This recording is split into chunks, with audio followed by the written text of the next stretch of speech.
जय हिंद everyone, welcome to my YouTube channel. मैं आप सभी को class 10th ICSE RS Agarwal की MCQ सीरीज़ करा रहा हूँ। इसमें मैंने चैप्टर नंबर 7 की स्टार्ट कर रखी है, रेशियो एंड प्रोपोर्शन। ठीक है, तो इसमें मैंने आप सभी को 10 तक क्वेश्चन करा दिए हैं। तो आप सभी से रिक्वेस्ट है, पहली वीडियो देख के फिर दूसरी वीडियो पे आना। ठीक है, 10 तक करा दिए हैं। आज क्वेश्चन नंबर 11 से कराऊंगा। ठीक है, बहुत ईजी है और इसमें अच्छी अच्छी अप्रोच भी बता रहा हूँ मैं आपको। चलो ज़्यादा समय वेस्ट ना करते हुए क्वेश्चन नंबर 11 करते हैं। देखो, पिछले क्वेश्चन में मैंने आपको ये बता दिया था कैसे निकलती हैं। 10वां क्वेश्चन देखो, 11th क्वेश्चन देखो। देखो a/3 b/4 c/7 कभी भी आपको इस तरीके से दे रखा हो ना, जैसे कभी भी आपको इसको k मान के इतना पंगे नहीं लेने। a/3 b/4 c/7 ऐसे कभी भी अपॉन में दे रखा हो तो ये a की वैल्यू, क्योंकि हम यहाँ पे ना रेशियो वाला सिस्टम कर रहे हैं, पार्ट से हमने आंसर ले आना है। ठीक है, तो यहाँ a की वैल्यू हो जाएगी 3, b की 4, जो जिसके नीचे है वही उसी की वैल्यू हो जाती है। ठीक है, a की वैल्यू 3, b की वैल्यू 4, c की वैल्यू 7। अब हमने निकालना है a plus B plus C divide by C. तो सीधा पुट कर देंगे, a की वैल्यू 3, b की 4 और c की 7। तो 3 और 4 7, 7 14, 14 और c की वैल्यू 7, तो 14/7 कितना आ जाएगा 2। तो इसका आंसर आ गया 2। ठीक है, करके दिखाने की जरूरत है क्या जरूरत? देख लो यार, जरूरत है तो a3 b4 a plus B plus C 7 और डिवाइड बाय 7। क्वेश्चन नंबर 11 है ये। ठीक है, तो ये हो जाएगा 14, 14/7, ये 2 पे कट गया तो ठीक है 2 आ गया, तो 11 का सी आंसर आ गया। ठीक है, चलो आगे चलते हैं क्वेश्चन नंबर 12 पे। क्वेश्चन नंबर 12 देखो क्या कहता है। क्वेश्चन नंबर 12 कहता है if x 5.459 are in proportion then x, यानी कि गिन लिया करो 1 2 3 4, फोर्थ प्रोपोर्शन है, 3 है तो थर्ड प्रोपोर्शन है। क्या करना होता है, डायरेक्ट भी मैंने आपको बताया। ठीक है, वैसे तो इसका मतलब बता देता हूँ। देखो a b c d, यानी कि ये होते हैं 4 प्रोपोर्शन में a b c d। ठीक है, तो इसको लिखते हैं a is to b is equal to c is to d, इन दोनों का प्रोडक्ट और इन दोनों का प्रोडक्ट हम सीधा कर देंगे अब इस क्वेश्चन को। ठीक है, देखो क्या कर देंगे। देखो, इसको बोलते हैं ए और डी को बोलते हैं एक्सट्रीम और बी और सी को बोलते हैं मीन्स। तो प्रोडक्ट ऑफ एक्सट्रीम, ठीक है, तो x इंटू 9, क्वेश्चन नंबर 12 है ये, x इंटू 9 और 5.4 इंटू 5। ठीक है, बस यहाँ से x की वैल्यू निकाल लो। x का उसने 5.5 इंटू 5 डिवाइड बाई 9, ये 9 पे कट जाएगा, 9 6 54, 0.6 आ जाएगा, पॉइंट है तो। ठीक है, तो ये आ जाएगा 6 पंजे 30। ठीक है, और 0 ऐसे कर लो यार, अगर किसी को दिक्कत नहीं आनी चाहिए, बस यहाँ पे आ जाएगा डिवाइड बाई 10, तो ये हो जाएगा 6 पंजे 30 डिवाइड बाई ये से कट जाएगा तो 3 आ जाएगा। तो x वैल्यू कितनी आ गई 3। ठीक है, तो 12 का आंसर आ गया A। ठीक है बच्चों, कितना ईजी है, घबराओगे तो नहीं। अब 13 में भी इसका फोर्थ प्रोपोर्शनल निकालना है। 13 में इसका फोर्थ प्रोपोर्शनल निकालना है, तो कोई बड़ी बात नहीं है। 5 8 15 का फोर्थ प्रोपोर्शनल निकालना है। 5 8 15 फोर्थ प्रोपोर्शनल को डी मान लो। ठीक है, वैसे तो एक्स भी मान सकते हो, एक्स मान लो। ठीक है, तो फोर्थ प्रोपोर्शनल निकालना, वही चीज़ करो, 5 इंटू एक्स फर्स्ट और फोर्थ को, सेकेंड और थर्ड को, इस तरीके से। तो x is equal to 8 into 15 divide by 5, 5 3 15 और 8 3 24। तो फोर्थ प्रोपोर्शनल आ गया 24। ठीक है, x की वैल्यू आ गई 24। कहाँ पर है 13 का डी।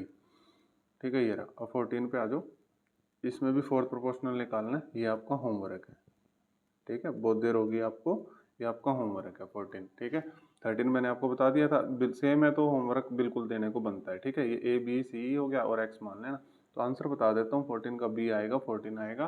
ठीक है, आपको निकालना है भाई, जो बच्चे इसको फाइंड आउट करेंगे समझ लेना उन्हीं बच्चों के मार्क्स आने हैं, जो छोड़ के चले जाएंगे उनके नहीं आने भाई। ठीक है, अब देखो 15 थर्ड प्रोपोर्शनल निकालना। देखो 38 और 15 का थर्ड प्रोपोर्शनल। ठीक है, क्वेश्चन नंबर 14 तो मैंने होमवर्क के लिए दे दिया। ठीक है, 15 देखो कराने को तो अभी तक हो भी जाता, इतना मैंने बोला होमवर्क के लिए दे दिया, लेकिन वो देना पड़ता है भाई, आप लोग भी तो कुछ पढ़ोगे ना। 13 और 15 उसका फायदा भी है। 13 और 15 का थर्ड प्रोपोर्शनल सी मान लो, एक्स मान लो, कुछ भी। तो थर्ड प्रोपोर्शनल को कैसे करते हैं, देखो ए बी सी 3 होते थे ना, तो इसको लिखते थे ए इज टू बी और बी इज टू सी। ठीक है, या फिर ऐसे लिख लो ए बाई बी या बी बाई सी, ये इधर ये इधर, यानी कि इसमें भी यही करना है, इन दोनों को मल्टीप्लाई, यानी कि इन दोनों को मल्टीप्लाई। पहले इसको ऐसे लिख लो, ज़्यादा बेटर रहेगा। ठीक है, 38 इंटू इज टू 15, आपको कभी गलत नहीं होगा, 15 इज टू सी। ठीक है, इस तरीके से लिखते हैं थर्ड प्रोपोर्शनल को। तो अब देखो, अब इन दोनों को मल्टीप्लाई 38 इंटू सी और 15 इंटू 15, ठीक है। यहाँ से सी थर्ड प्रोपोर्शनल आ जाएगा 15 इंटू 15 और डिवाइड बाय 38। देख लो कौन सा ऑप्शन है, 15 इंटू 15 डिवाइड बाई 38, तो 15 का सी आ जाएगा, ठीक है।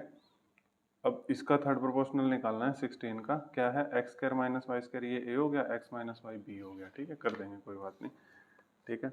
तो ए बी सी ये होता है ना, तो x square minus Y square ये ए हो गया और एक्स माइनस वाई ये बी हो गया और ये सी निकालना है। तो देखो सिंपल है, 16 है, सिंपल है, कोई दिक्कत नहीं है इसमें। A is to B X square minus Y square is equal to B is to C X minus Y is to C, ठीक है। अब आपने क्या करना है, ये इससे multiply X square minus Y square into C is equal to, ये दोनों आपस में मल्टीप्लाई, तो ये हो जाएगा एक्स माइनस वाई और एक्स माइनस वाई, ठीक है। यहाँ से सी निकाल लेंगे, एक्स माइनस वाई और ये x square minus Y square, इसमें फॉर्मूला लगा देंगे एक्स माइनस वाई, ये ऐसे कैसे, ये भी ऐसे कैसे, इसमें फॉर्मूला लगा देंगे स्क्वायर माइनस बी स्क्वायर का, A plus B A minus B, एक कट जाएगा तो आंसर आ जाएगा C is equal to X minus Y divide by X plus Y, ठीक है। कहाँ पर है ढूंढ लो, X minus Y divide by X plus Y, ये रहा 16 का ए, ठीक है। तो देखो कुछ नहीं करना है इन क्वेश्चनों में, मेरी बात मानोगे तो, ठीक है। देखो अब आगे है मीन प्रोपोर्शन कैसे निकालते हैं, दो नंबर का मीन प्रोपोर्शन का फॉर्मूला क्या होता है, मतलब मैं आपको कंसेप्ट बता देता हूँ। क्वेश्चन नंबर 17, ठीक है। देखो मीन प्रोपोर्शन कैसे निकालते हैं, मीन प्रोपोर्शन, ठीक है, कोई दो नंबर ए और बी दे रखा है, कैसे निकालते हैं, इन दोनों को मल्टीप्लाई कर दो और स्क्वायर रूट कर दो, ठीक है। एक मैं करा दूंगा, एक आप अपने आप करेंगे। 17 मैं करा देता हूँ, 18 आप खुद करेंगे। इनका मीन प्रोपोर्शन निकालना है 9 और 16 का, तो 9 इंटू 16 दोनों नंबर का स्क्वायर रूट। अब इसको अंदर मल्टीप्लाई करना है तो कर दो, लेकिन सीधा देखो रूट नाइन का वो स्क्वायर रूट 3 और 16 का 4, कितना आ गया 12। ऐसे ऐसे करोगे तो ज़्यादा बेटर रहता है, ठीक है। जैसे अब आप ऐसे करते हैं इसको मल्टीप्लाई करके, तो 44, अब मेरे को पता है 44 12 का स्क्वायर रूट होता तब भी हो जाता, ठीक है। अब 18 बिल्कुल आसान है, मीन प्रोपोर्शन बिटवीन 0.02 इंटू 0.32, साफ पता लग रहा है 64 हो जाएगा, ठीक है। अब आपको पता ही है वो किसका स्क्वायर रूट होता है, ठीक है, ओरली हो रहा है ये, कोई कुछ नहीं करना है इसमें, ठीक है, समझ आ गया। तो कुछ भी नहीं करना है इसमें, ठीक है। 64 आपको पता ही है, 8 का हो जाएगा तो 0.008 आंसर आ भी गया, ठीक है, समझ आ गई। देखो क्या होमवर्क देना है यार इसको, नकली से क्वेश्चन को क्या होमवर्क देना है, ये कहता है 0.02 इंटू 0.32। अच्छा पिछले वाले का आंसर मैंने बताया नहीं, 17 का ये बी था, ठीक है, और 18 का ए है, कर भी दिया मैंने, बताता हूँ। देखो अब आपको पता ये हो जाएगा 64 और 1 2 3 4 इस तरीके से, तो आ जाएगा 0.08, बस 64 का 8 देख लो बस, ठीक है, समझ आ गया। चलो 18 हो गया, 19।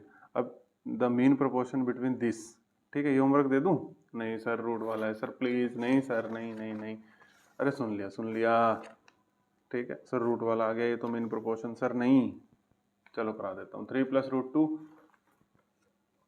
रूट से तो ऐसे डरते हो, 3 प्लस रूट 2 और 12 माइनस रूट 32, मन तो कर रहा है इसको तुम्हें मैं होमवर्क के लिए दे ही दूँ क्वेश्चन को, ठीक है, जब भी तुम सुधरोगे, ऐसे तो तुम सुधरोगे ही नहीं। चलो देखिए बच्चों, बता देता हूँ आपको, अच्छी तरीके से बताऊंगा, ठीक है। देखो आपको पता है इनका मीन प्रोपोर्शन निकालना है, यानी कि ऊपर तो रूट आ जाएगा, ठीक है। अब सीधी सी बात है, अब बच्चे क्या करेंगे, इनको आपस में मल्टीप्लाई करने लग जाएंगे, ठीक है। भाई फंस जाओगे, आपस में मल्टीप्लाई करने लग जाओगे। तो देखो 3 प्लस रूट 2 को ऐसे रखो, मेरे को यहीं पे देखते सार पता लग गया, 4 को आप 12 को लिख सकते हो 4 इंटू 3, और रूट 32 को 16 इंटू 2, ठीक है। तो यहाँ से करो 3 प्लस रूट 2, ये है 4 इंटू 3, और रूट 16 हो जाएगा 4 और रूट 2 ऐसे का ऐसे, ठीक है। तो यहाँ से देखो ये हो गया 3 प्लस रूट 2, 4 कॉमन आ गया, ये हो गया 3 माइनस रूट 2, ठीक है। यहाँ से 4 कॉमन आ गया, तो देखो अब ये हो गया 4 और ये हो जाएगा 3 प्लस रूट 2 और 3 माइनस रूट 2, तो यहाँ से आ जाएगा ए plus B A minus B, तो root 4 A plus B A minus B ए का स्क्वायर माइनस बी का स्क्वायर, ठीक है। ये हो गया 4, 3 का स्क्वायर 9 और ये रूट 2 का 2, ठीक है। तो ये हो जाएगा रूट 4 9 माइनस 2 7, तो यहाँ से हो गया रूट 28। तो रूट 28 को आप कैसे खोलोगे, 7 इंटू 4 लिख सकते हो, और रूट 4 तो स्क्वायर रूट 2 हो जाएगा और ये रूट 7 अंदर है, तो 2 रूट 7 हो जाएगा इसका आंसर, ठीक है। देखो किस तरीके से कराया। अब बच्चे इसको मल्टीप्लाई करके करेंगे तो थोड़ा सा ट्रिकी हो जाएगा ये, ठीक है, थोड़ा माइंड लगाना होता है बस, इसीलिए मैंने